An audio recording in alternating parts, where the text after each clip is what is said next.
udah dengar soundtrack tadi? Ada yang ingat soundtrack apa itu? Video klip apa itu?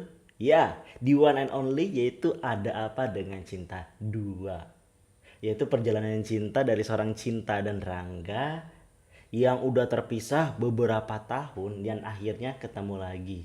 Ditakdirkan oleh Tuhan kayak gitu.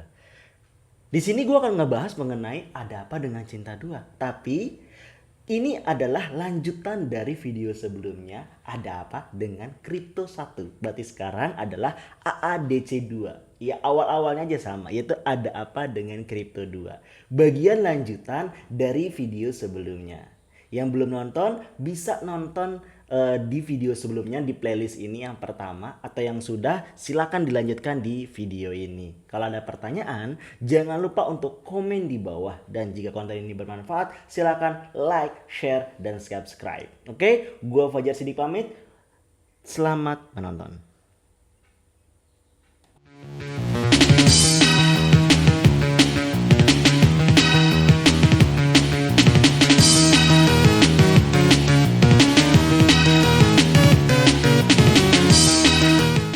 Bicara dulu, memberikan pemahaman kepada audiens bagaimana menentukan nilai sebuah cryptocurrency. Ini pakai pasti ahlinya di sini pakai. Menentukan sebagaimana nilai pantas sebagai sebuah cryptocurrency, kita tidak bisa memakai rumusnya mata uang karena di backup sama aset, kan bisa seperti emas gitu kan.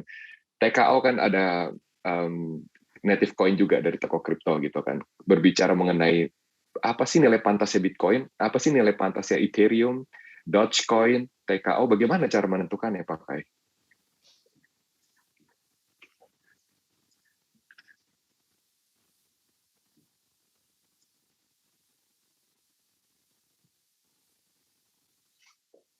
Pak Kai, can you hear me? Oh, sorry. Maaf, yeah. itu penanya buat I. So, jadi untuk different types of better coin ada better ways to value it. Let's do the first one, which is the type of coins that we call Bitcoin, right? Bitcoin, Litecoin, those are all store of value assets, right? Think of it like digital gold, right? The value that people put towards gold is similar to what they value Bitcoin as. The main reason is because that Bitcoin has limited supply, right? And hence people's perception that there is value inside. So that would ultimately drive the price of Bitcoin, and it's all about demand and supply, or people's perception, pendapat orang tentang the supply and demand, because ultimately supply and demand will give you your price. Yes. Right, so that's the pertama type genius of cryptocurrencies. Untuk kedua itu is things like utility tokens such as Ethereum, Binance Smart Chain, Solana, Polkadot. So those are all utility type of tokens whereby kalau orangnya mau they wanna melakukan transaksi di dalam ekosistem dan network, mereka harus pakai coin yang di dalam the system such as Ethereum. Pasti pernah dengar bahwa sekarang kalau di Ethereum atau ERC20 itu gas fee sangat tinggi. Nah, kenapa itu sangat tinggi? Karena banyak orang mau lakukan transaksi di dalam Ethereum dan itu drives up the demand walaupun supply-nya nggak naik, right? Because it's decreasing. Sekarang Ethereum ada burn, ada yang difficulty itu. Okay. Jadi, so that is another way untuk genius kedua ya. That's also another way of valuing the tokens, right? And you juga bisa lihat kalau lebih banyak orang lakukan transactions, right? That would means there's more demand for it. So same thing, back to demand and supply, right? Now untuk NFTs itu it goes back to the people's perception of value on it, and yes. NFTs the supply-nya lebih limited, it's even more limited kan, cuma 10,000 compared to Bitcoin 21 juta, tokens, tapi like bought it White's Club. I think it's like only cuma limited edition. Itu sama dengan sepatu like hype beast yang kita cerita tadi, right? NFTs, same thing. People have a perception of the value of the gambar, right? Just like how we have a perception of art, and this is very it's very in line with what's the current trends in the world, what is our perception of beauty, and yeah, for TKO juga, it's also a utility token. Jadi the value of the token will be determined by how strong the community, how strong the ecosystem is, and whether it is drawing people to utilize the token to participate using TKO to use in the NFT malls or using TKO for other purposes, right? So all these will determine the demand of the tokens and hence would affect the price nilainya token. So there are more kinds of tokens out there. Asset-backed token, contohnya emas-backed tokens. And that would be determined by the price of the commodity that's behind it, the price of gold. There are many types of tokens out there, and each one, tapi fundamentalnya itu masih demand and supply. Supply and demand. And how can you explain something like Dogecoin and Shiba Coin yang sekarang sangat populer? Saya harus address nih karena pasti banyak holders ya Dogecoin dan juga Shiba Coin di sini bergabung. How can you explain? Karena data dari saya kemarin melihat survei, the most Google search in America is not Bitcoin, Ethereum, not the top 5 coin, adalah Dogecoin, merajai kalau tidak salah berapa puluh states di Amerika, kemudian Shiba Coin. How can you determine and explain koin seperti itu yang tidak mempunyai ekosistem, tidak mempunyai sebuah fungsi lain gitu ya, menjadi koin yang sangat disukai oleh masyarakat, namanya meme type of coin. Nanti ada buff Doge, ada buff Shiba, ada King Shib, there's a lot of Shiba out there. Untuk jawab itu, kita harus go back to the fundamental of this entire crypto, right? Cryptocurrency atau blockchain was created to solve some of the world issues, which is like how do you authenticate digital currency, tapi tanpa the verification by a central authority, such as contohnya a bank. That was the fundamental thing that this whole technology was created. Tapi sekarang kalau udah lihat, kenapa orangnya mau masuk ke dunia kripto? Ya, pastilah itu orangnya mau cuan kan, right? They want to earn, and they see that there's a potential to earn. Now the phenomena untuk Shiba Inu coin, Dogecoin, right, is something that's very interesting, and fundamentally kalau kita lihat it's still the same, demand and supply, right? What drives the demand of supply of Shiba coin and Dogecoin is limited, right? Tapi what drives the demand for it? Kita harus masih lihat ke psychology manusia, right? People want to buy it because they believe, mereka percaya bahwa harga coin akan naik, right? Because they see that itu harganya udah naik dan mereka harapan it will continue to grow, and their perception is also shaped by banyak influences that is talking about these coins. As more Elon Musk, right?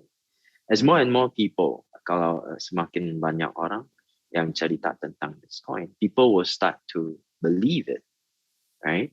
And that as more and more people believe it, itu pasti akan jadi, right? It will happen, right? Because once you reach critical mass, once you have sufficient people that believes in the coin, you will reach critical mass, and kalau harganya udah naik tinggi, orangnya juga gak mau lepas semua all the coin, so it will still continue to go up. Demand will still continue to increase, right? So that's my take of this Shiba Inu and Dogecoin. It's a manifestation of manusia punya psychology, right? Yeah, Menarik ya. that's It's only based on the likings of the people. Orang suka lucu, Elon Musk suka, drive their follower. So people with millions of followers have a huge advantage to drive people and to determine price. because mungkin bisa tambah sedikit juga, bisa. kenapa emasnya ada value, right? Why would gold have a value? What can we use gold for? Kita cuman pakai buat cincin atau apa. But what value does gold have? It's still orangnya punya pendapat, right? It's people opinion of value of a product, of value of a commodity, right? Everything is about people's thinking. Itu cuma yang mau tambah aja. Iya, terlepas dari gold lebih rare dibanding copper or silver, gold lebih rare dibanding mineral lainnya, tapi semua kembali ke persepsi pakai. Menarik ya, Pak Sis atau Pak Lamon do you have a take on this about people perception and psychology di dunia? Kenapa crypto itu jadi sesuatu yang cukup absurd sudah dijelaskan, tapi orang suka? Ya, saya kira ini tidak bisa dinafikan perkembangan teknologi, perkembangan finansial, ya. Ini hal yang tidak bisa dinafikan. Ya kan, tidak bisa kita menolak dari perkembangan teknologi yang ada, yang mempengaruhi berbagai aspek kehidupan. Ya. Sekarang tinggal kita bicara mengenai cryptocurrency dan di Indonesia dinamakan sebagai aset kripto.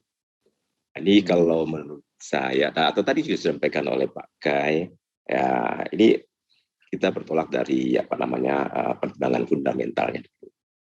Ya kan, salah satu tadi disampaikan ini terkait dengan supply and demand. Tapi ada beberapa yang jenis aset kripto yang memang dibatasi jumlahnya, tetapi juga ada yang tidak dibatasi jumlahnya gitu. Nah, tetapi yang tidak kalah penting dari itu, saya kira ini persoalan trust ya, kepercayaan gitu kan. Siapa pengembangnya, teknologi apa yang digunakan, bisa ditelusuri nggak, ya kan? Dan berbagai hal pertimbangan lainnya.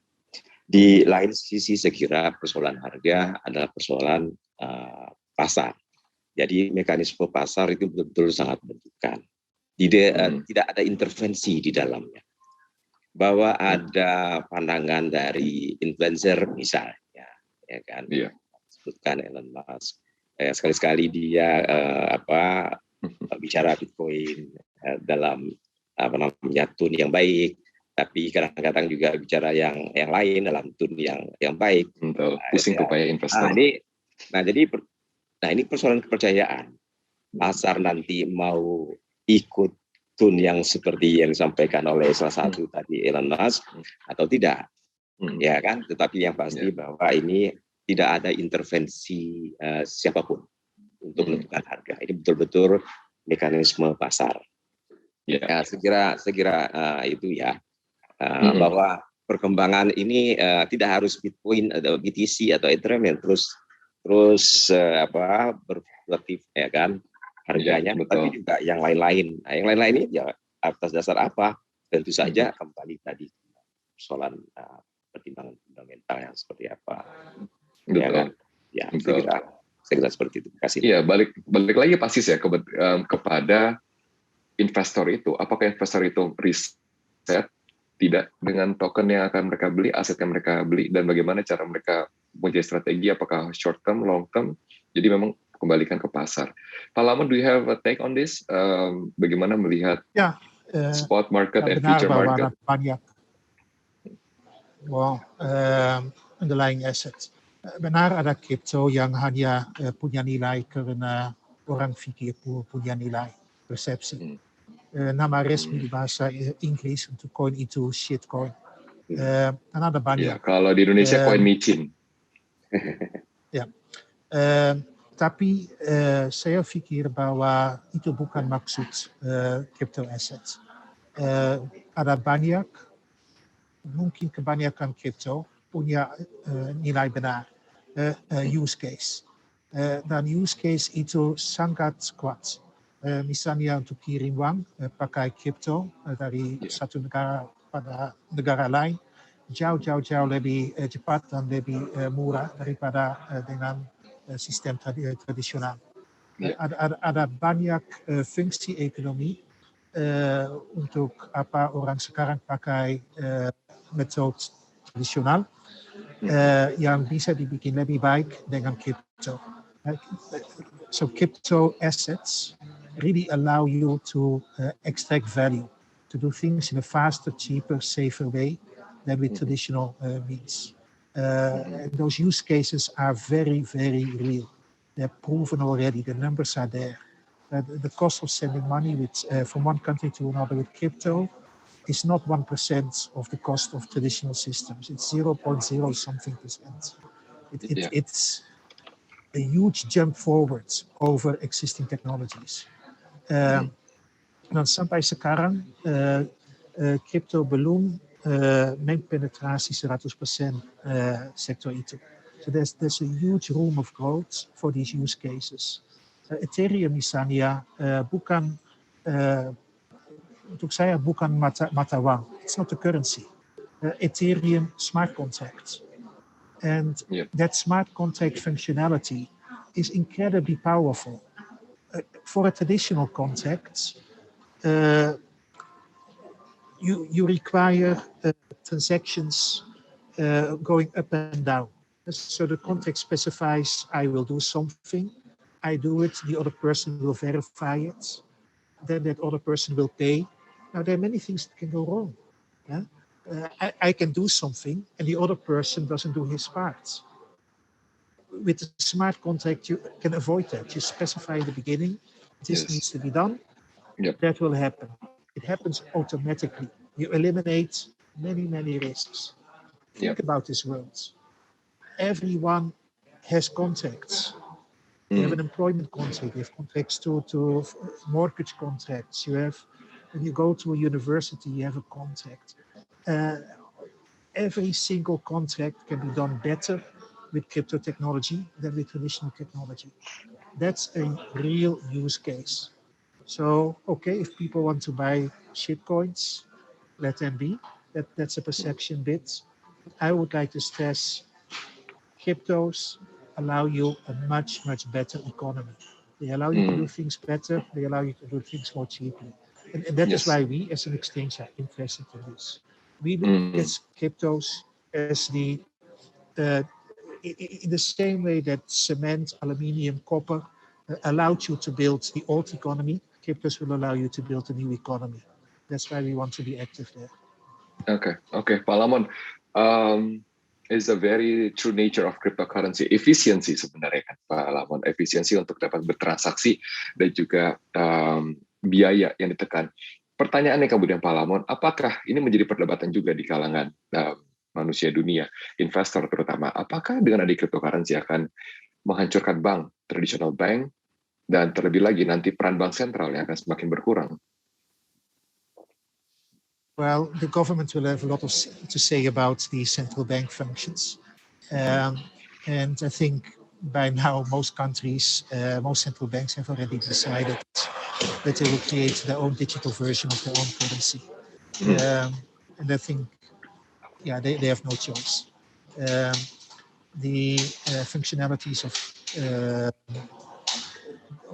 your own digital currency are too important. If you don't have your own digital currency, people will move to private currencies. So I think you will have central bank digital currencies in all countries. Beyond that, it will be private sector driven. And there I hope that the government will create a proper regulatory framework because without regulatory framework, investors will lose out. You will have dishonest coin offerings, and you will have people who trade really bad assets with fake information. But I think digital currencies, central bank digital currencies, will be there for all countries over the next few years, including Indonesia. Oke, terima kasih. Sebelum ke Bu Aulia, nanti kita akan mulai jawab pertanyaan. Saya ke Pasis dulu, ya Bu Aulia, sebentar. Ini untuk menjembatani tadi. Pasis, apakah kemudian sudah ada, mungkin ini memang CBDC adalah ranahnya Bank Indonesia, betul ya? Pasis ya, CBDC, Settle Banks, Digital Currency. Tapi karena dari pemerintah adalah Pasis, Pasis ada tidak kemudian pandangan mengenai peran dari bank tradisional dan juga bank sentral dalam ekosistem cryptocurrency yang semakin masif? Ya, saya kira apa namanya mata uang ini menunjukkan kedaulatan dan kekuatan dari negara yang bersangkutan, termasuk Indonesia dengan mata uang rupiahnya. Gitu. Nah, kalau saya melihatnya ini memang masih jauh untuk bisa dikatakan akan menghilangkan atau akan mempengaruhi secara fundamental apa namanya bank sentral gitu ya. Tetapi teknologi yang mendasari dari aset kripto ini bagaimanapun juga itu akan diaplikasikan ya akan berpengaruh dan akan diaplikasikan di berbagai sektor termasuk diantaranya di sektor perbankan. Nah itu aplikasi yang mendasarinya. Karena sekarang kan berkembang adalah teknologi blockchain. Teknologi blockchain bisa dipakai untuk mana apa saja, ya kan? Itu tidak hanya di aset kripto atau di dunia finansial, tapi juga akan berpengaruh bisa digunakan untuk berbagai aspek lainnya. Nah, yang kedua ingin kami sampaikan bahwa memang ada beberapa negara yang sudah menjadikan aset kripto diantaranya misalnya kalau di luar kan itu kita menamakan sebagai cryptocurrency ya sebagai alat pembayaran kan. Dan bahkan ada yang sudah menetapkan dengan undang-undang selevel undang-undang bahwa BTC dijadikan sebagai alat pembayaran berdampingan dengan mata uang asing lainnya. Ini negara ini salah Venezuela atau ya gitu ya. El Salvador. El Salvador ya. El Salvador. Nah ini secara kebetulan dia tidak memiliki mata uang nasionalnya gitu. Ya kan, jadi mudah saja bagi negara yang bersangkutan untuk mendampingi mata uang dolar Amerika dijadikan sebagai alat pembayaran. Terbukti seperti itu BTC dijadikan sebagai alat pembayaran dan mungkin akan mengikuti juga negara tetangga informasinya seperti itu sama misalnya dan ikuti langkah El Salvador. Negara-negara ini yang berikutnya ini memang mereka memiliki mata uang nasional ya memiliki artinya akan berdampingan antara mata uang nasional dengan cryptocurrency ya cryptocurrency. Apakah modelnya El Salvador jadi hanya memilih salah satu saja dari sekian belas ribu jenis cryptocurrency ya kan atau seperti apa ini kan langkah-langkah kebijakan yang bersifat nasional yang akan mempengaruhi tatanan perekonomian di negara yang bersangkutan. Jadi kalau menurut teman saya sih untuk tadi akan bahkan kalau itu mengeliminasi peran-peran bank sentral menurut kami ini belum. Karena beberapa negara lain juga memang wait and see, ya kan. Bahkan ada yang mungkin secara tegas untuk menolak, ya kan. Bahkan sampai penambahan pun sebenarnya itu ditolak. Nah, jadi itu menurut pandangan saya. Jadi untuk Indonesia sendiri masih jauh dari potensinya seperti itu. Terima kasih. Oke, terima kasih Pak Sis. Yang menarik adalah negara-negara dengan jumlah penduduk banyak itu belum tampaknya wait and see sekali. Kita tahu Tiongkok begitu keras terhadap cryptocurrency, Amerika juga mungkin sama. India saya baca juga akan segera melarang dalam bentuk undang-undang di tahun depan. Indonesia juga termasuk negara dengan penduduk banyak. Jadi ya mungkin seperti itu stand saya dari Indonesia. Terima kasih. Dan sekarang kita akan mulai menjawab pertanyaan. Pertanyaan ini akan kemudian saya sudah rangkum dan sudah dikurasi. Saya akan ke Ibu Aulia. Ibu Aulia ada pertanyaan apa saja hal yang perlu diperhatikan Ibu oleh investor generasi milenial ketika ingin melakukan investasi di aset kripto dengan pemahaman yang telah dijelaskan oleh Bapak-Bapak di sini.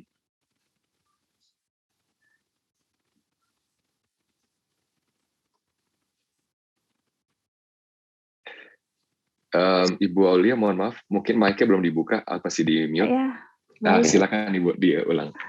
My bad. So sorry about that. Jadi terima kasih atas pertanyaannya Pak Robert. Jadi mungkin pesan saya kepada generasi milenial ini adalah atau Bapak Ibu yang memang akan berinvestasi di Bitcoin atau di cryptocurrency, nggak boleh nyebut merek ya. Jadi kalau misalnya Iya, kenapa nggak TKO gitu loh, Bu? Iya, kenapa nggak yang lain gitu kan? Jadi ya. Yang Indonesia. Betul. Jadi saya nggak nyebut merek. Oke. Jadi di kripto ini kalau buat saya adalah satu. Anda mau investasi dimanapun itu silakan. Tapi aturan mainnya adalah Anda mengerti karakteristik dari aset investasinya. Jadi beberapa orang mungkin bisa ngambil long term, dia pilihnya di properti gitu. Beberapa orang suka main forex gitu. Beberapa orang main saham dan seterusnya. So saran saya adalah kalau memang kita sudah komit di satu di satu aset tertentu, misalnya kita bilang kita mau di kripto, ya mau nggak mau berarti kita harus mengikuti perkembangan pasar kripto. Kita harus melihat yang tadi kata Pak Robert bahwa ada tren-tren di mana misalnya cryptocurrency tertentu itu akan mendapat nilai yang bagus dan seterusnya. Dan yang saya coba garis bawahi lagi di sini, kalau kita bicara supply dan demand, kalau kita berbicara ekspektasi, itu nggak hanya terjadi di yang namanya kripto aja. Jadi kalau misalnya kita ada pasar modal, Bapak dan Ibu, mungkin Bapak dan Ibu ada yang penasaran nggak kenapa saham-saham misalnya sektor tekno itu menaiknya itu bisa luar biasa gitu dalam beberapa tahun terakhir. Itu pun kan masalahnya adalah ekspektasi gitu, karena orang-orang punya ekspektasi yang luar biasa bahwa saham-saham atau misalnya bank gitu kan ya, yang misalnya dia berbasis tekno gitu, ini akan punya potensi pasar yang luar biasa. Terjadilah kenaikan harga saham tersebut yang kalau kita lihat ya luar biasa juga. Jadi memang di satu sisi tolong diperhatikan kalau buat saya sih gimana mekanisme kayak supply dan demand di terhadap satu aset tertentu gitu. Jadi itu berlaku dimanapun. Ketika ekspektasi people, basically what drives the economy is expectation. Jadi kalau misalnya kita punya ekspektasi yang misalnya kita nganggap bahwa ekonomi Indonesia itu akan lebih bagus ke depannya, maka orang akan banyak konsumsi, banyak dan seterusnya gitu. Tapi kalau misalnya kita ngeliat ekonomi itu nggak akan bagus, maka kita akan lebih banyak saving, kita akan lebih banyak berhati-hati dan seterusnya. So basically apa yang kita expect itu kayak self-fulfilling prophecy gitu kan. Nah jadi saran saya adalah kalau misalnya Bapak dan Ibu bicara mengenai investasi, bukan hanya mengenai kripto, tapi yang manapun, mau itu saham, mau itu kripto, ataupun nanti aset-aset kelas lainnya, saran saya adalah perhatikan apa yang mendorong gitu kan, kayak harga atau nilai di aset kelas ini. Jadi nanti kalau Bapak dan Ibu sudah mengerti mekanismenya, itu akan lebih baik gitu.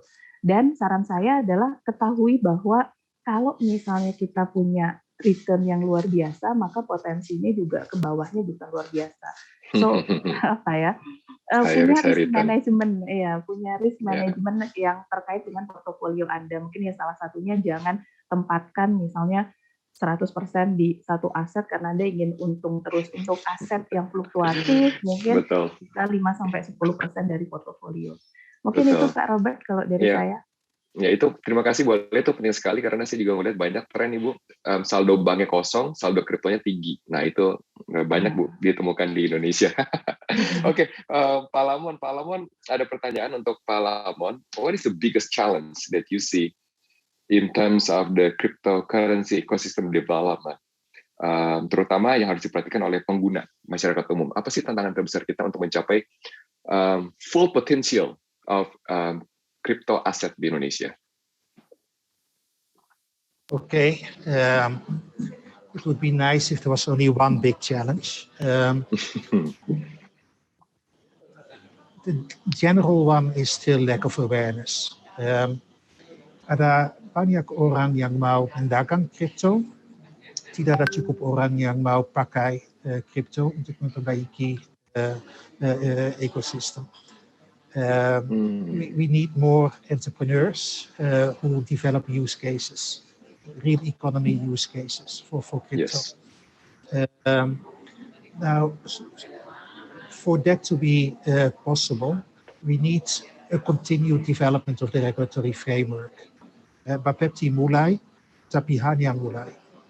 Sering ada banyak yang perlu. For example, the current regulations don't govern initial coin offerings. Dan initial coin offerings perlu supaya entrepreneur baru bisa mulai perusahaan baru. So we need that. We need a practical implementation of the rules that are already there. We can't wait 1-2 years before the current rules are actually operational. Saya pikir dengan awareness lebih baik entrepreneur yang membangun use cases, dan kalau Bapepti continue developing its regulatory framework, potensi di Indonesia besar sekali. For me, it's a little bit like when mobile phones were introduced. Before mobile phones, people really had to think about building a big infrastructure network for fixed phones. And with mobile phones, we could simply jump that step. It wasn't necessary.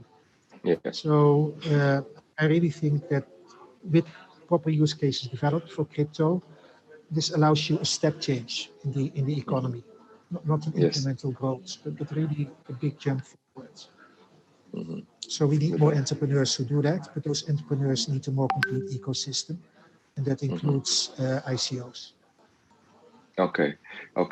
Boleh saya simpulkan sedikit, Pak Lamon? Berarti Pak Lamon ingin investor atau entrepreneur menggunakan profit from cryptocurrency untuk sesuatu yang menunjang ekonomi, terutama green economy. Mungkin token-token yang juga green Bitcoin kan ada seperti itu ya, Pak Lamon ya. Dihasilkan dari energi yang ramah lingkungan, dan juga mungkin jadi sumber pendanaan project sociopreneur yang lain gitu ya. Dampak ekonomi yang punya dampak lingkungan. Betul seperti itu Pak Lamon ya? Ya, misalnya ICDX juga punya rencana untuk carbon economy, green economy. Dan saya pikir bahwa semua orang tahu bahwa potensi Indonesia untuk proyek offset, carbon offset, yang tertinggi di dunia.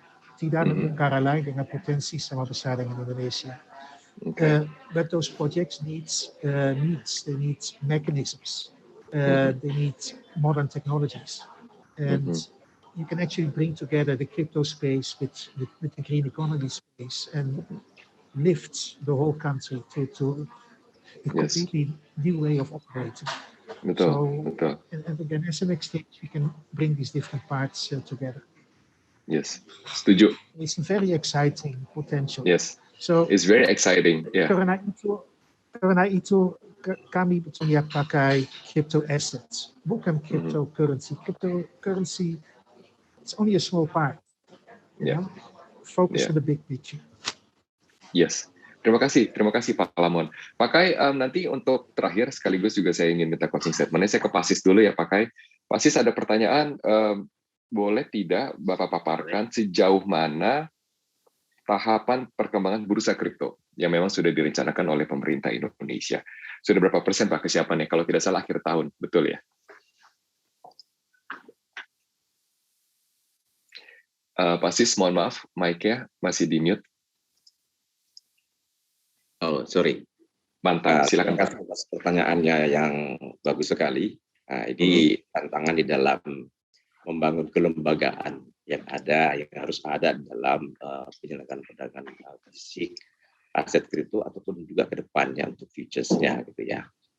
Dan boleh saya sebelum saya jawabkan ini ingin juga saya sampaikan challenge-nya ke depan ini terkait pertama ingin saya sampaikan terkait dengan kehadiran kelembagaan.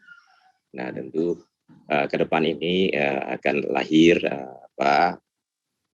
bursa khusus memfasilitasi perdagangan aset kripto, tapi di lain sisi memang kita perlu juga ada depositorinya dan pihak asuransi yang akan menjadi mitranya ini kan perlu juga hadir ya kan di apakah itu di Indonesia atau entitas asuransi di luar negeri, ya, yang penting sebenarnya ada kerjasama yang baik antara depository dengan pihak perusahaan asuransi. Nah ini penting dan itu menjadi sebuah tantangan yang besar. Nah kemudian yang berikutnya ini tantangan lainnya ini bagaimana menjadi pelanggan yang cerdas dan menjadi pelanggan yang layak. Nah penting ini untuk bagi pelanggan supaya tidak menjadi pelanggan yang ikut-ikutan, tapi betul-betul dia memiliki pemahaman yang baik mengenai perdagangan aset kripto ini dan tentu saja punya sumber ya kan keuangan yang cukup bagus. Ya. Oke. Nah itu yang pertama. Yang tadi yang di pertanyaan disampaikan ke saya, tolong diulang sekali lagi, saya lupa tadi. Ya, Pak, berapa persen sebenarnya Pak sudah ditunggu oleh masyarakat? Berapa persen kesiapannya? Dan boleh di-highlight sekaligus apa kepentingan masyarakat sebenarnya dengan adanya bursa ini? Sebenarnya ini kalau mau dibilang ini sebuah langkah yang jauh lebih kuat lagi, ya kan? Dan itu sudah dilakukan oleh Bapepti dengan melakukan fit and proper test terhadap para calon Dewan Komisaris dan calon direksi. Berarti ini kan langkah yang signifikan untuk menuju langkah final, ya kan? Sebelum diberikan persetujuan oleh Bapepti sebagai bursa yang khusus memfasilitasi perdagangan aset. Tapi ini langkah yang signifikan ya menuju ke finalisasi. Terima kasih. Oke. Berarti belum tahu ya Pak ya berapa persen kesiapannya, mungkin mundur nih dari akhir tahun. Saya kira dengan adanya langkah tahapan fit and proper test ini kan langkah yang kesiapan dari DFX ya kan, dari sisi pemenuhan SDM-nya. Ya kan, tidak hanya sekedar calon pendiri, tetapi juga itu masuk ke ranahnya Dewan Komisaris dan direksi. Nah kalau ini sudah tersedia dan lulus semua gitu calonnya, berarti kan tinggal memenuhi aspek-aspek yang lain, persyaratan lain saja. Ya, terima kasih. Oke, terima kasih Pak Sis. Dan terakhir, waktu kita sudah habis, memang sudah lewat, tapi saya minta pakai terakhirnya untuk menjawab pertanyaan karena sudah dikurasi oleh panitia. Pertanyaan kepada pakai adalah, ini balik lagi sebenarnya ke pertanyaan tadi awal, bagaimana tanggapan Toko Kripto mengenai fatwa MUI mengenai cryptocurrency yang haram dijadikan mata uang, dan apakah ini akan mempengaruhi transaksi dan juga para pengguna di Toko Kripto? Silakan pakai. Mungkin untuk jawab ini lebih baik kalau dari Pak Sis sih.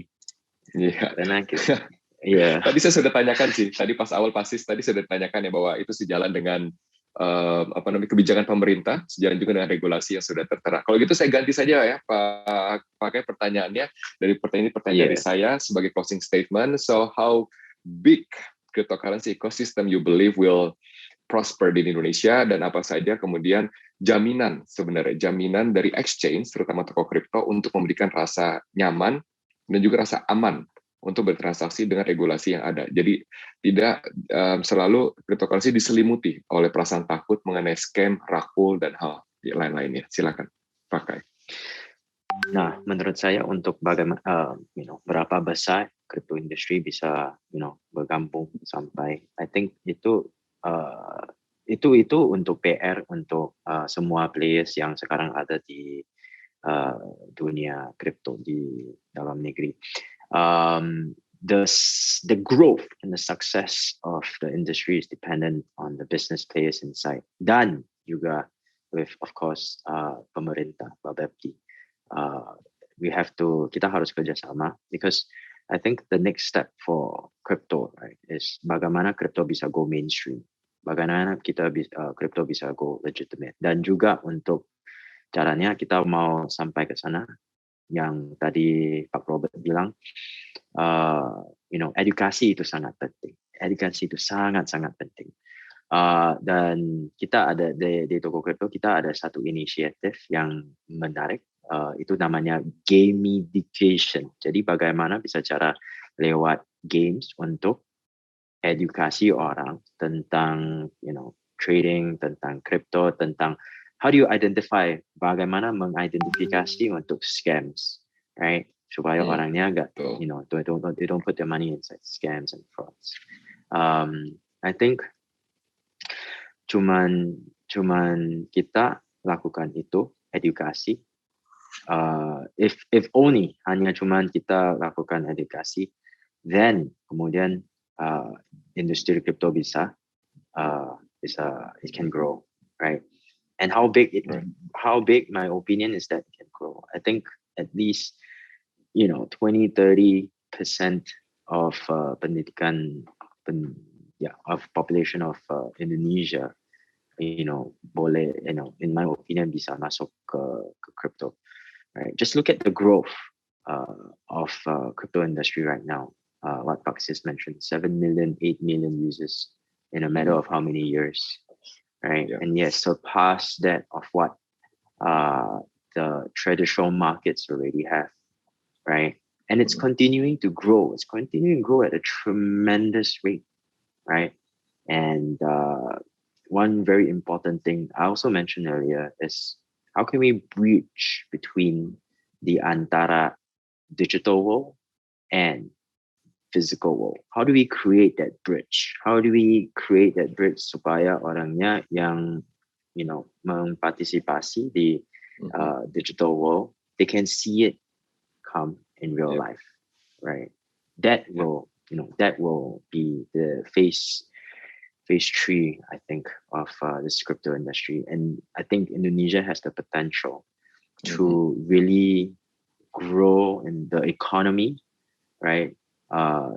Under the supervision and guidance of Bapepti, Indonesia will be able to grow. The people of Indonesia would be able to increase, the value of wealth that they have. Increase the standard of living. Explore opportunities, career opportunities in crypto, right? So all these are very important, and all these are only achievable if all the players work together, and all the players work together with the community, people, and of course with the regulators, Bapepti, right? So that's my answer. Jawab saya untuk the.